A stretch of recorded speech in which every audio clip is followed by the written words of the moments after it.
Subscribe કરો અમારી news ચેનલને અને બેલ આઇકોન ક્લિક કરવાનું ભૂલતા નહીં. વડોદરા જિલ્લામાં કરજણ તાલુકાના વીજ વિભાગના જુનિયર એન્જિનિયરને લાંચ લેતા રંગે હાથ ઝડપી પાડતી એસીબી.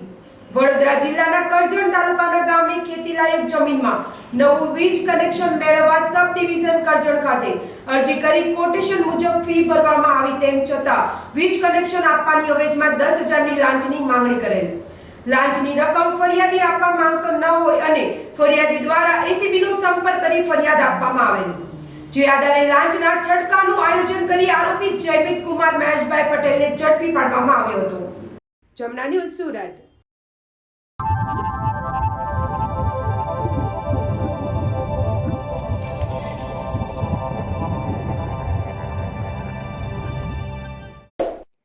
સબસ્ક્રાઇબ કરો અમારી ન્યૂઝ ચેનલને અને બેલ આઇકોન ક્લિક કરવાનું ભૂલતા નહીં.